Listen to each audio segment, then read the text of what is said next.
Montana Territory, June 1881. The wind carried dust and heartbreak through the small town of Willow Creek the morning Natalie Lark was left standing alone in her wedding dress. The white chapel doors banged open behind her, but it was not her groom. Just more wind. She stood still under the wooden arch, her hands trembling around a bouquet of wildflowers she had picked herself at dawn. The church pews sat full. Every face turned toward her, waiting for a wedding that would not happen. Natalie swallowed hard, her throat raw, her heart refusing to believe. "He's coming," she whispered. "He'll come." But he did not. Her father stood stiff near the altar, jaw tight, shame all over his face. Her younger sister wept quietly in the third row. Outside, the horses pawed the dirt with unease. The sun climbed higher. Still no sign of Henry. By noon, the preacher cleared his throat and stepped down. The crowd began to murmur, then disperse. The ring stayed in the preacher's coat pocket. Natalie still had it memorized thin gold, engraved with the words "Forever True." A lie. She turned slowly, numb, the hem of her dress catching on a nail as she stepped down the chapel stairs. It tore, and she did not even flinch. Then came the sound of hooves. A single rider came galloping down the main road toward her, kicking up dust in the late morning heat.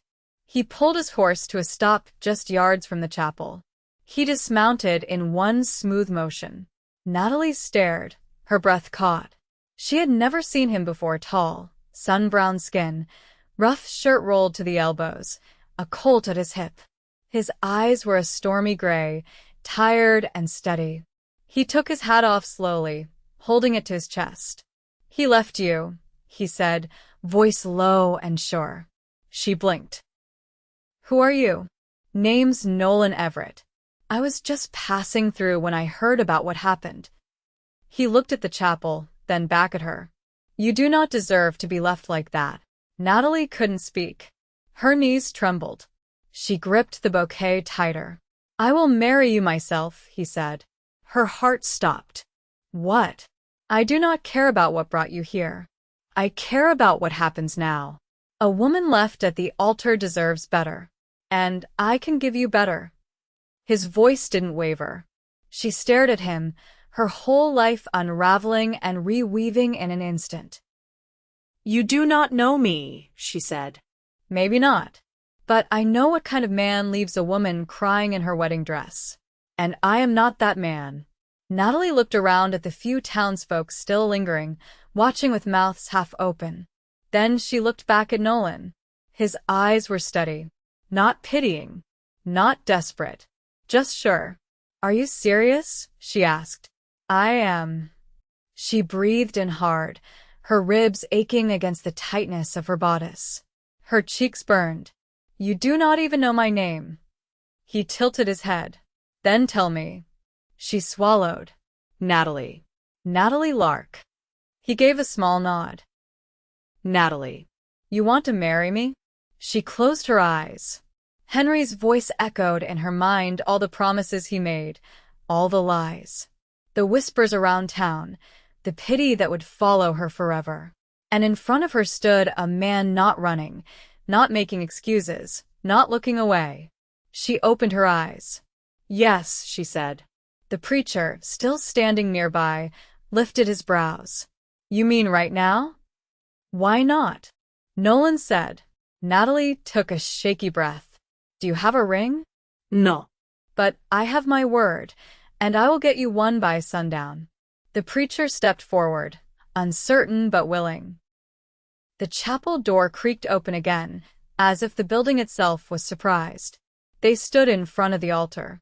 Nolan's hands were warm when he took hers. He did not look at anyone else. Just her. The vows were said.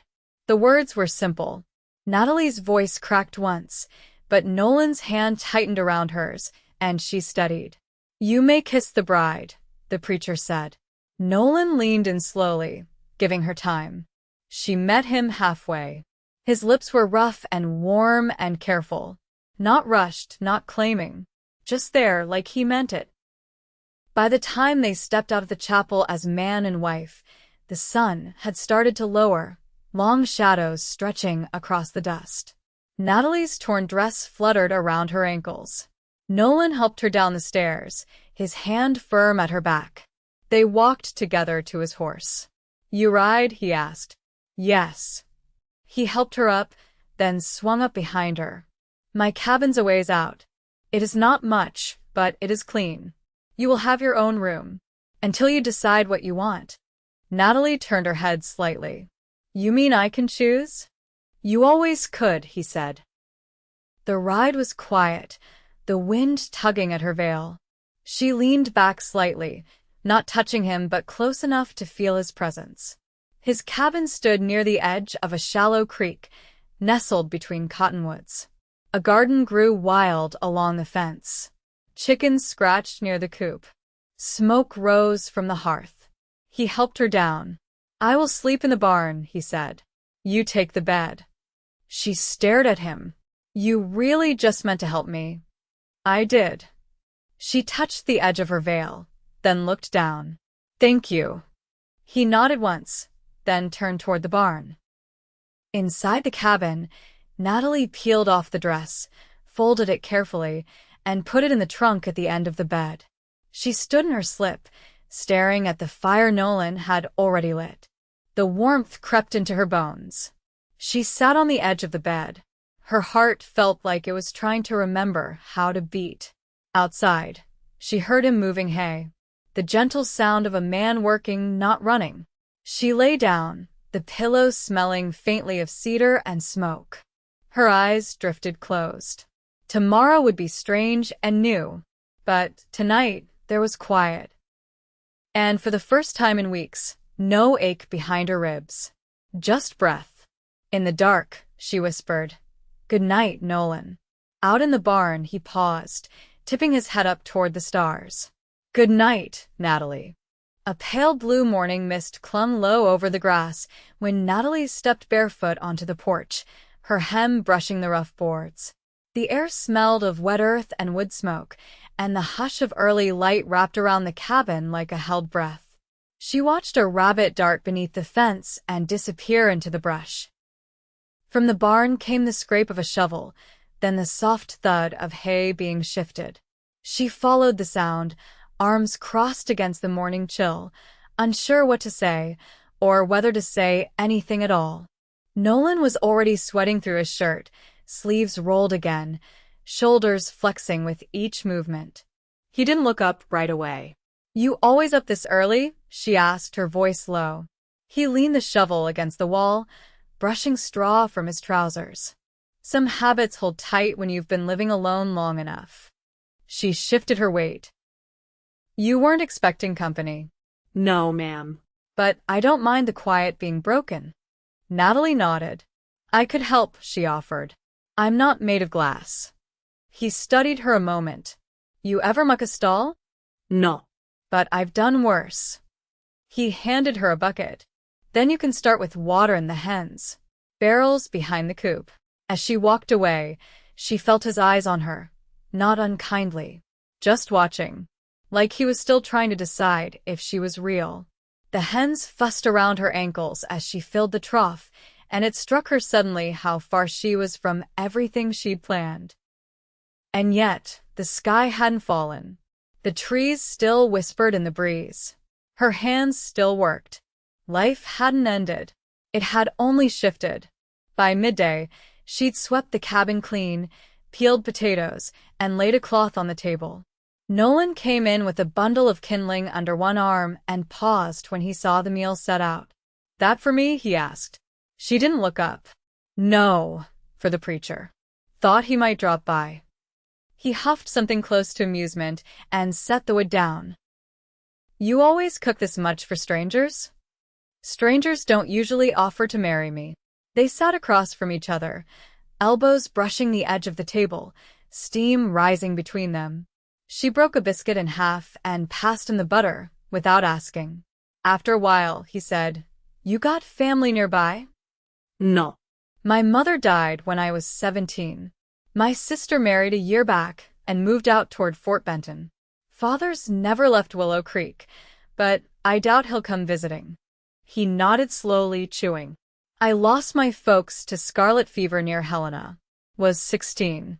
Took work where I could. Rail lines, cattle drives, mining camps. She traced the edge of her mug. And now you live here. Bought this land with saved wages. Built the place myself. Ain't much, but it's mine. Natalie looked around the small cabin, the plain walls, the careful repairs, the shelves lined with tins and jars. Nothing wasted. Nothing soft. You ever get lonely? He held her gaze a moment. Some days. She nodded once, then changed the subject. Do you keep a ledger for the garden?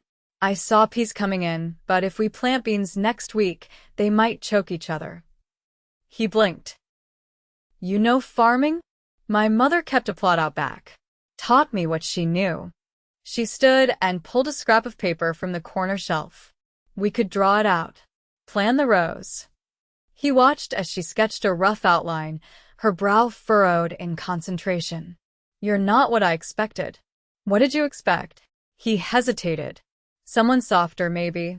Or frightened. She glanced up. I was frightened. Still am a little. But I'm not the breakable kind. I can see that. The fire popped in the hearth. Outside, a crow called from the trees. She folded the paper neatly. You said I'd have my own room, but there's only one bed. I'll sleep in the barn again tonight. You can't keep doing that. I've done worse, he echoed her earlier words, eyes steady. She searched his face for any hint of obligation, of regret. Found none. Did you mean what you said? About giving me better? I don't lie, Natalie. She stood, walked to the door, then paused with her hand on the frame. Then I won't lie either. I don't know what I feel yet, but I'm not running. He nodded. That's enough. She stepped out onto the porch. The sun was dipping low, casting long amber light across the fields. Somewhere, ami de l'arc-cent. Inside, Nolan cleared the table, folding the cloth with quiet care. He glanced once toward the door she'd left open, and something in his chest eased. She was still there, silhouetted in the fading light, arms folded, watching the sky. Neither of them said anything more that night, but when dusk settled in, and the lanterns glowed low, they both knew something had shifted again. Not the world, but themselves. The third morning dawned warm and still, with no clouds to soften the burn of a rising sun. Natalie stood at the edge of the creek behind the cabin, her skirts pinned up to keep dry. She held a tin basin filled with linen and soap-root shavings, swirling the fabric in slow circles. Her hands were red from scrubbing, but her movements were calm, deliberate. Behind her, cottonwoods rustled faintly. Nolan's boots approached across the damp earth, but he didn't speak right away. He crouched beside the water, dipping a palm in and rubbing it across the back of his neck. I found a note tacked to the fence, he said. She glanced over. From who? Marshall from Willow Creek. He wants a word. Says it's about your former groom. Natalie wrung out a cloth and set it aside on a flat rock. I don't see what good it'd do to speak on him now. Could be nothing. Could be he left behind a mess bigger than just a broken promise. Her jaw tightened. If he's in trouble, I want no part of it. Nolan stood. I'll ride out this afternoon, find out the shape of it. You want me to pass anything on to your sister? She's got a new baby. Let her be. He nodded, then turned toward the barn. She watched him go, the way he moved without wasted motion. Not restless, just steady. By midday, he was gone down the trail, dust rising behind his horse. Natalie spent the afternoon digging out the overgrown corner of the garden. Her dress clung to her back, her braid fraying in the heat. She worked until her shoulders ached, until her legs shook. When she finally stood upright, the sun had dipped past the ridge, and the sky was turning amber. She washed again at the creek, then lit the lantern inside. The silence in the cabin felt different with Nolan gone, emptier, though she hadn't realized how much sound he carried just by being near. The scrape of a chair, the weight of his boots across the floorboards. Now it was just the fire, popping low, and the occasional creak of cooling wood. She dozed in the chair, arms wrapped around her knees, until the door opened. Nolan stepped inside, the brim of his hat dusted pale. He looked tired, but not troubled. "There's no reward out for the man," he said. "But the marshal says he left behind debts in 3 counties. Gambling, mostly." Natalie unfolded slowly. "I suppose I should feel surprise. You don't. I think I stopped expecting decency from him a long time ago." Nolan set his hat on the table. "Marshall asked if you'd give a statement. I won't. Let him vanish. I've done enough cleaning up after him." He nodded. "That's yours to decide." She stood and crossed to the hearth, poking at the embers. "Did you eat?" "Not yet." "I'll heat something." "I'm not starving," he said, but took the seat across from her anyway. The stew was thick with barley and carrot. She ladled it into 2 bowls and sat again, this time closer to him. He took a few bites before saying, "You never asked what I saw in you that day." "I figured it didn't matter much." "It does." She glanced up, eyes narrowing. "Then tell me." "You looked like someone who'd been wounded, and stood up anyway. Most folks fold when they're humiliated like that. But you didn't run. You stood still in front of the whole town, like you were daring anyone to pity you." She held his gaze. "I didn't feel brave. No one ever does in the moment." They ate quietly for a while. Then she said, "You've been alone a long time." "I have." "Is that what you want?" He didn't answer right away. "I got used to quiet. Doesn't mean I liked it." She reached across the table and turned his bowl slightly, something to do with her hands. "You've been kind to me, Nolan. More than I deserved. I didn't do it to be owed." "I know. That's what makes it harder to understand." He leaned back, arms folding across his chest.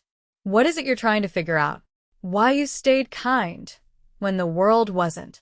He looked into the fire, the light catching the side of his jaw. "A man's got to choose what kind of mark he leaves, whether he's been hurt or not." She stood then, slow and quiet, and crossed to the shelves. She took down a small wooden box, opened it, and removed the cloth bundle inside. When she turned back, she held a gold ring with no stone. "I bought this with my own earnings," she said. "He never knew. I was going to give it to him after the vows." Nolan didn't speak. She placed it on the table between them. "I don't want it to go to waste." His eyes met hers, unreadable. "You sure?" "I'm not giving it to the man who left me. I'm giving it to the one who stayed." Nolan reached out, slow enough to be certain, and took the ring. He turned it over in his fingers once, then slipped it onto his smallest finger, without flourish. "I'll wear it," he said. The fire burned low. The quiet between them was no longer empty. It filled the room like warmth. Natalie sat back down, her knee brushing his. She didn't move away. Neither did he. They stayed like that until the stew cooled and the night deepened. No promises were made aloud. They weren't needed. A week passed with the rhythm of early summer settling in days long and sun-drenched, nights soft with the hush of crickets and the scent of sage rising from the warm earth. The garden rows straightened under Natalie's care, and the barn held a new order from Nolan's quiet diligence. They worked side by side, not always speaking, but never far from each other. That morning, the bell on the trail fence clanged a sound reserved for company. Natalie looked up from the root cellar where she was inventorying the last of the dried beans. Nolan was already outside, wiping his hands on a rag as a wagon rolled in slow from the east. A woman drove it, narrow-shouldered and dust-covered, her bonnet askew. A boy of about 6 curled asleep beside her on the bench. The woman's face was deeply tanned, her jaw set with the kind of strain that didn't come from just the sun. She pulled the wagon to a stop and exhaled like she'd been holding her breath all the way from wherever she'd come. Name's Alma Fisher, she said, voice hoarse. I was told you might still be here, Miss Lark. Natalie stepped forward slowly. I am. This parcel of land used to belong to a man named Silas Barton. You know it. Nolan stepped closer, his expression unreadable. He was the one I bought it from. That was 3 years ago. Alma nodded once, her gaze flicking between them. Then I've come late. I was his niece. She glanced at the child beside her. We were headed for Dakota, but the boy took sick, and I didn't have anywhere else to go. Natalie looked at Nolan, then back at Alma. You can rest here. There's space in the barn loft, and I've stew on the stove. Alma's eyes shone, but she didn't cry. I won't trouble you more than a day. You're not troubling us, Natalie said simply. That night, they ate together by lantern light, the boy Eli still pale but sitting up, spooning potatoes into his mouth without complaint. Nolan didn't ask questions. He only passed the bread and fetched a quilt from the trunk without a word. Later, when the cabin had gone quiet, Natalie stepped out onto the porch. Nolan was there already, seated on the steps, sharpening a blade slowly with a whetstone. She's run from something, Natalie said, folding her arms. The kind of tired she wears it isn't just travel. I know, he said. But she's not ready to speak of it. Natalie sat beside him, the wood warm from the day's heat. I wasn't either, not at first. He nodded. You don't owe me telling now either. Just time. She turned her head slightly. There's something you ought to know. I'm not proud of it. I don't care about pride. Before Henry, she went on, her voice measured, I was courted by a man from Bozeman. A merchant. Kind, at first. But he turned cruel when I wouldn't give him more than conversation. I told my father. He said I'd let him on. Nolan's jaw shifted, slow and deliberate. You didn't. I know that now. But I carried that shame a long while. I thought maybe Henry was different. He wasn't cruel, just absent. I guess I mistook silence for safety. He looked at her then, the whetstone still in his hand. You don't need to explain yourself to me. I need to explain it to myself. They sat quiet again, the stars thick overhead. Somewhere beyond the trees, a coyote called. The wind smelled faintly of smoke and river stone. After a while, Nolan said, I had a sister. Her name was Miriam. She was 3 years older and mean as a mule when crossed. She died in the fever same as our folks. Natalie didn't speak, only waited. She used to say the only kind of man worth trusting was one who didn't ask for anything he wouldn't give himself. Natalie leaned back on her palms. Then she would have liked you. He gave a small breath of a laugh, then stood. You should sleep. Tomorrow we'll need to patch that fence near the south pasture. She rose too, brushing dust from her skirt. Will you come inside tonight? He hesitated at the doorway. If you want me to. I do. She didn't take his hand. She didn't need to. He followed her inside, and when she reached for the second pillow, she laid it beside her own. Neither of them spoke when they lay down, but the space between them was no longer a question. And in the dark, with the window open to the night air and the sound of slow breathing near her, Natalie felt something she hadn't in a long time. Not safety, not exactly, but the beginning of it. The knowing that she could trust the quiet of this place, and the man who had walked into her ruin and stood still until she found her own footing again. Natalie woke to the sound of Eli coughing in the loft above. She rose quietly, pulling her shawl over her shoulders, and climbed the ladder with a tin cup of water. Alma sat beside her son, eyes hollow in the lantern light. She took the water with a nod. I'm sorry, Natalie whispered. I didn't mean to wake you. Alma shook her head. He always coughs more at night. The dust gets stuck in his lungs. It started after Kansas, after the rail camp. Natalie knelt, brushing the boy's damp hair back. He's fevered. Alma touched his forehead. Not tonight. But it comes and goes. Her voice cracked. He's all I've got. I can't afford to be proud. You're not, Natalie said gently. You're surviving. Alma looked at her then, not with shame, but something closer to quiet recognition. At dawn, Nolan hitched up the wagon. He and Natalie had spoken briefly before he left, his hand brushing hers before he turned toward the trail. He was riding into town to fetch a traveling doctor who passed through Willow Creek once a season and was known to take his time with children. Eli needed more than warm broth and hope. Natalie kept busy while he was gone. She soaked linen strips in cool water and laid them across the boy's chest. She set Alma to stitching the torn edge of the canvas cover that shaded the coop, something useful to keep her hands occupied. By the time Nolan returned, the sun was edging low, and the doctor was already unlacing his satchel on the porch. He was older, with a crow-footed face and a voice rasped from pipe smoke. He asked for boiled water, then waved everyone else outside. Natalie and Nolan sat on the steps, their shoulders touching. Alma paced the yard, hands wringing the hem of her blouse. "I've been thinking," Nolan said quietly. "If she doesn't have kin, maybe she'd stay. There's enough land, and the boy's young yet. He could grow strong here." Natalie turned her head. "It's your land." "No," he said. "It's ours now." She didn't answer right away. A breeze stirred the dust near the corral, and one of the hens called out sharply before settling. "I like hearing your voice last thing at night," she said at last. "And first thing in the morning." His hands rested on his knees. "I'd like to hear yours every day." She leaned against him, just enough that he felt her weight. "Then let's build something that lasts." Inside, the doctor's voice rose in a gentle hum, soothing the boy. When he stepped out again, he wiped his hands on a cloth and nodded. "He'll need rest and clean air. No more traveling for a while. But he'll pull through." Alma sagged against the porch post, eyes closed. Nolan stood. "You're both welcome to stay. There's room enough." Alma looked up. "You sure?" Natalie stepped forward.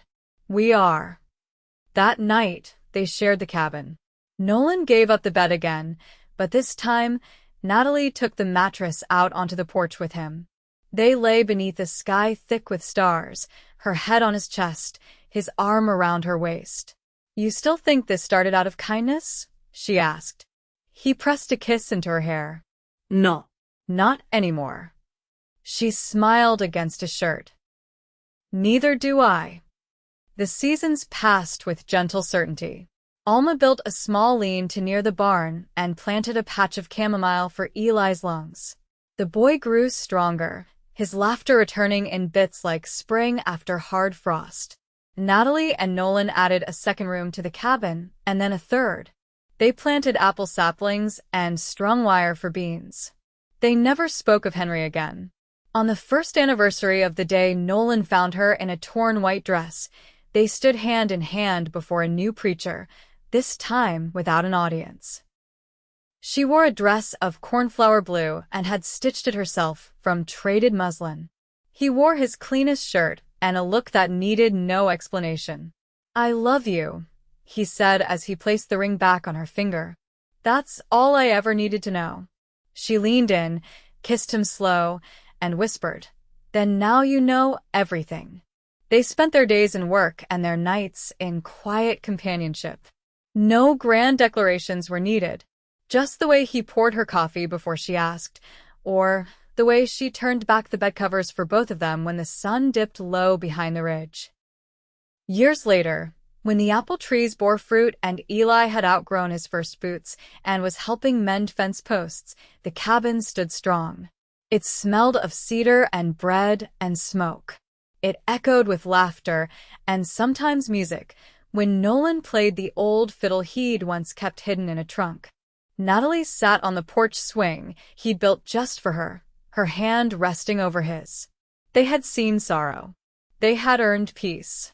And they never spent a night apart again.